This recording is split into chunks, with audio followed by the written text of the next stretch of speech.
here in Northeast Ohio, it can change from minute to minute. We just say that. If you don't like the weather, just wait a minute. So these line of trees here on the passenger side Look are at interesting the- too. It's not uncommon to see them planted in a line. But what is uncommon is that they're making faces at you. Yeah. Can you see the shapes? Yeah. Abby, doesn't this one look like it has lips over here? Yeah. And this one has lines in it. This one has 6 elbows. See the elbows? Yeah. These are called Osage Orange trees. And their wood is an orange color, and it's real hard and flexible.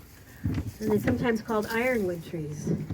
And the indigenous peoples, the Indians, used to make bows and arrows out of these tree because they were so flexible, but they were really strong and insect repellent, actually disease resistant. And they have a seed pod called an Osage Orange. This is a little tiny one. You've probably seen these before. They grow the size of grapefruits, but this is just a little one. We didn't get too many dropping out of the trees this year. This is called an Osage Orange. You want to touch it? See? You can touch it? They grow bigger, right? And the squirrels like them. We used to use these for baseballs when we were kids, and you get covered with the goop. And another reason that Mom would say, "Where were you doing?" and what were you about? You can touch. You can touch. Yeah, no, you can't put it in your mouth. Sorry. Yeah, the farmers used to plant these along the crop lines to keep the livestock out. They were the fences of the Midwest. Very inexpensive, right, and sustainable. They would grow real close together, and the farmers said they were horse-high, bull-strong, and hog-tight. All those big animals couldn't push the trees over.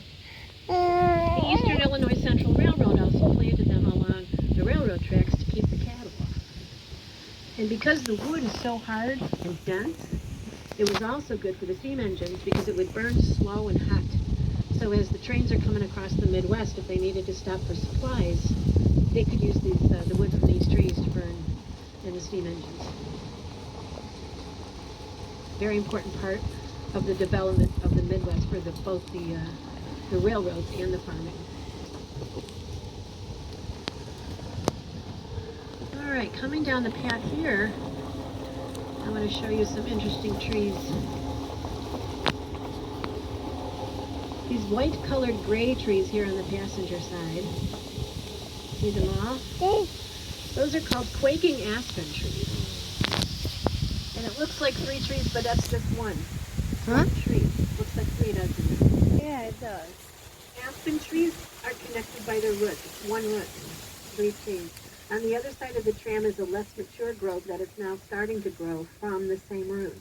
The single largest living organism on the planet is located in Aspen, Colorado, and it's 107 acres of one tree root. Wow. Thousands and thousands of these branches coming up out of the ground. So isn't that something? And when I go past, you'll be able to look up into the trees' leaves. They can spin 360 degrees on their stems. And so there's always some kind of movement. And they get this beautiful golden color. So you've heard of aspen gold before? That's where the color name comes from. Pretty cool.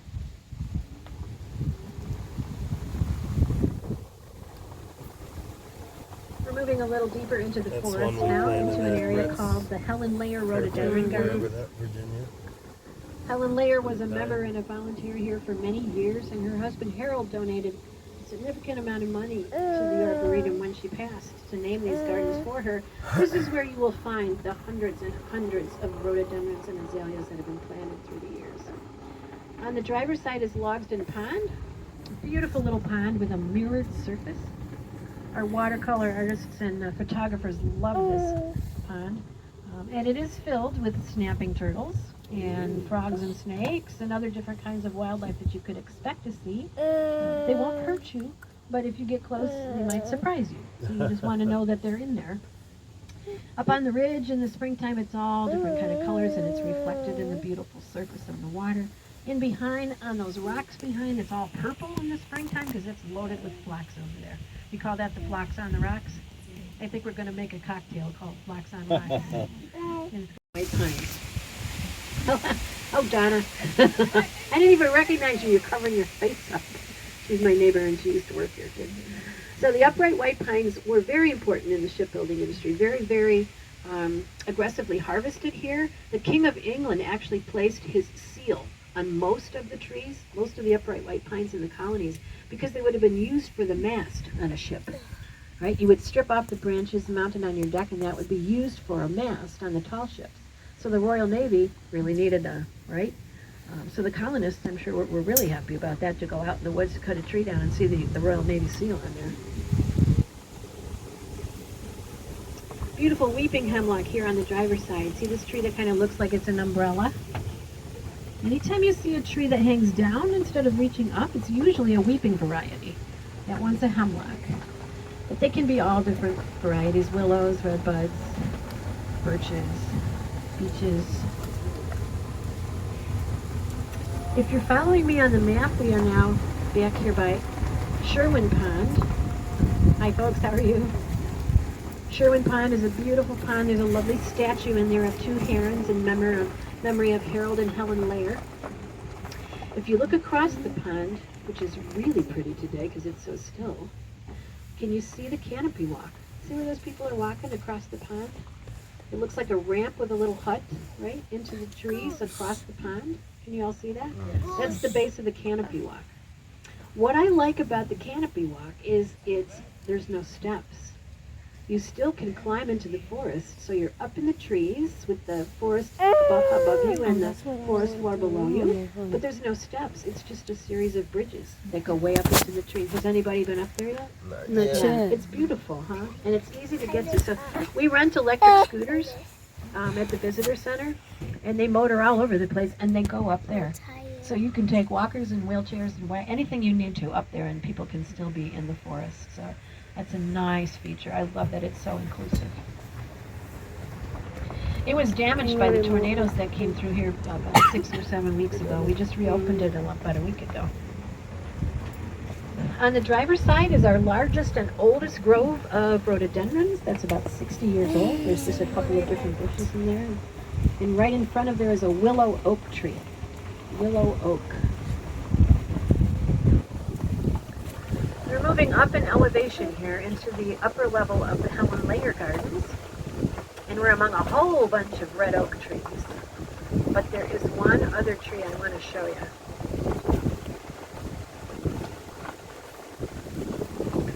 Look over here on the driver's side. There's a great big shaggy tree over here. This guy right here. See all the shags? Who's that hickory? You get a hickory nut. That's a shagbark hickory. It grows like that. You know, there's a few different kinds of shaggy trees. Over time, I think it grew like that because it was a way for it to keep the squirrels from going up and taking the nuts before they were ready to come.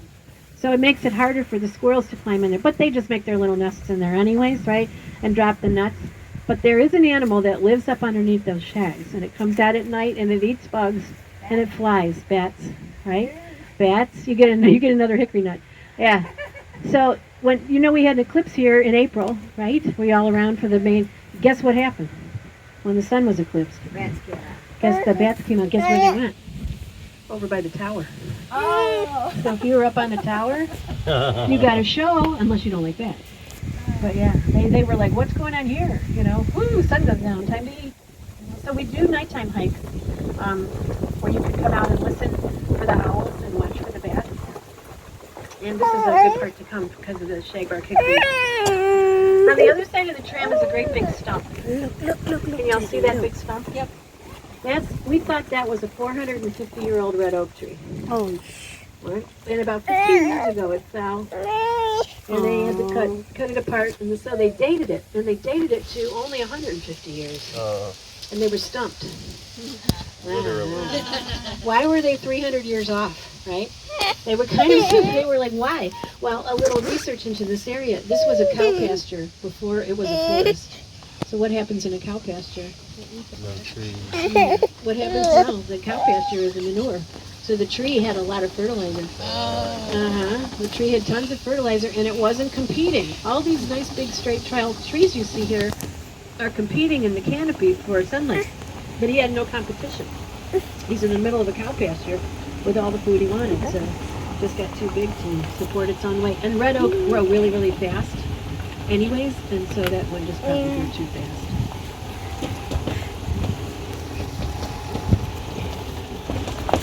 So now if you're following me on the map, we are by Hourglass Pond. And when I turn the corner here, you'll be able to see why we call it that.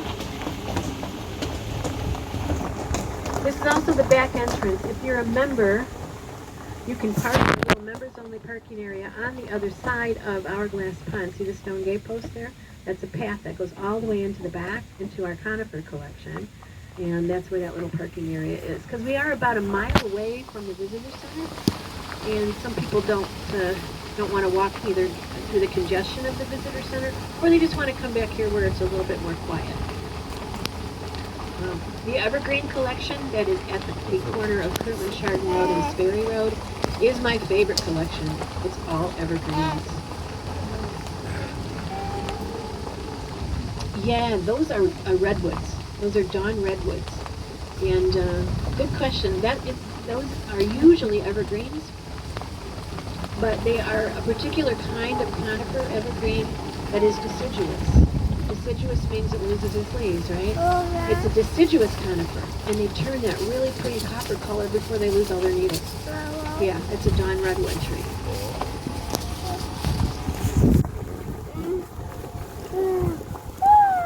Some more interesting trees here on the driver's side. These smooth gray trees are beech trees. And ordinarily when the leaves are green, you can kind of see stripes in the leaves. You might be able to see some stripes now, dark and light different stripes on the leaves. That's an indication that they have beech leaf disease. These are American beeches. Every single American beech in North America has this disease. And it is a deadly disease, and it will eventually kill them. It was discovered first here by our scientists in our research center, and they started networking with other organizations across the United States and in other parts of the world to try to come up with a solution and to see how far gone the disease is. It's caused by a little nematode, which is a worm that gets inside the bark and stops the tree from being able to photosynthesize. Beeches. I think primarily the American beeches. It seems like the European beeches are not suffering with the same issue. But if you have beeches on your property, see if you can ascertain if they have the disease, if the leaves have the stripes. It's kind of hard this time of year, but in the spring you might be able to see. And if you do have a beech that's not diseased, please contact us, because it might be helpful for us to continue to investigate into trees that don't have the disease. It takes all of us to do this together. Like I said, 86% of Ohio's forest is on private property. So it takes all of us to kind of pay attention. It's another really pretty view of Hourglass Pond. It's a little bit windy over here. So we're in the upper level of the Hill and Layer Gardens, and we're surrounded by rhododendrons and azaleas. We just put in this new little patio with several benches and ferns and grasses. Get ready for next year. We'd love that people come back year after year and spend time, and we love to have you linger. There's places to linger, read a book.